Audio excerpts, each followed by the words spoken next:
ఈ రోజున ఇంత భక్తి చేసి ఒక చిన్న అబద్ధం దగ్గర పరిశుద్ధతను పోగొట్టుకుంటామా? ఇంత భక్తి చేసి రక్తం చేత కడగబడి ఆయన సొత్తుగా మార్చబడి ప్రయాసపడి భారాన్ని తొలగించుకున్న మనం, ఆయన యొద్దకు వచ్చిన మనం ఒక చిన్న అబద్ధం ద్వారా అపవిత్రపరచబడితే దానికి ఇంకా లాభం ఏముంది మనకి భక్తి జీవితంలో? ఈరోజు నీ మాటలు వింటున్న మనందరి జీవితంలో మనలో ఉన్న ప్రతి అబద్ధపు అపవిత్ర మనసు తొలగించబడును గాక.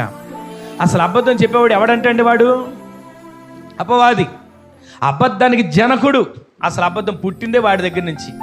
ఈరోజు నీ మాటలు వింటున్న మనం సాధారణంగా మనుషులు పట్టించే ఆ భారాల్లో పాపం అనే ఒక భారం ఉంది.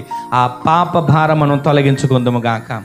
తరతరాలుగా పట్టి పిడుస్తున్నటువంటి జన్మ, కర్మ, పాపం, వీటన్నిటి నుంచి దేవుడు మనల్ని తొలగించి ఆయన నిత్య రాజ్యంలో అడుగుపెట్టేవానిగా మార్చునుగాక. ఆ భారం ఎలా ఉంటుందో మోసేవాడికి తెలుస్తుందని చెప్పాను కదా. పాపం చేసేవాడికి నెమ్మది ఉండదు. పాపం చేసేవాడికి మనస్సాక్షి నొప్పిస్తూ ఉంటుంది. ఇదిగో అబద్ధం ఆడావు, ఇదిగో పాపం చేసావు, ఇదిగో నీ మాట అపవిత్రమైన మాట వచ్చింది అని మనస్సాక్షి గద్దిస్తూ ఉంటుందండి.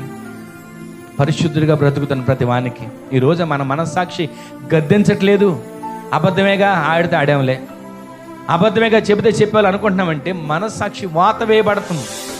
వాత వేయబడే మనస్సాక్షి కాదు మనకు కావాల్సింది. దేవుని సన్నిధిలో యథార్థమైన మనస్సాక్షితో జీవించే వారికి మనం మార్చబడదుము గాక.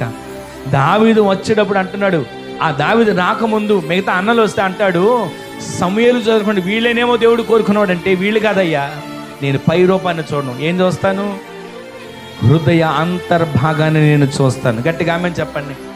ఇప్పుడు నేను పైకి మంచోడిగా కనబడొచ్చండి, లోపల నా మనసులో ఏదైనా కుళ్ళుందేమో, నా మనసులో ఏదైనా కుతంత్రం ఉందేమో, నా మనసులో ఏదైనా అసూయ ఉందో మీకేం తెలుస్తుంది?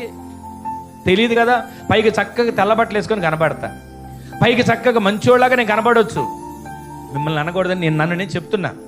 పైకి బాగానే కనబడుతున్నావు, పైకి మంచోళ్ళలాగా అసలు ప్రార్థన పురులాగా కనబడతా. ఒకవేళ నా మనసులో ఏ కుళ్ళు ఉందో, ఏ అపవిత్రత ఉందో ఎవరికి తెలుస్తుంది?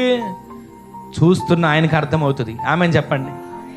ఆయన ఎదుట మనము నిందారహితులుగా కనపడేట్లుగా మన పరిశుద్ధ జీవితాన్ని కాపాడుకుందాము గాక. మనుషులు ఎదుట మనం భక్తి చేసేవారిగా కాదండి, మనుషులు ఎదుట పరిశుద్ధతగా కనబడేవారిగా కాదండి, ఆయన ఎదుట నిర్దోషమైన వారిగా నిలబడడానికి శక్తి కలిగిన వారిగా మనం మార్చబడదుము గాక. అందుకని అన్నాడు, ప్రయాసపడి భారము మోసుకొనుచున్న సమస్త జనులారా నా యొద్దకు రండి, నా యొద్దకు రండి, నా యొద్దకు రండి. ఏ పాప భారం మోస్తున్నారు? ఏ పాప భారం మోస్తున్నారు? నా యొద్దకు వస్తే నీ పాప భారం అంతా నేను మోస్తా. ఆమెను చెప్పండి.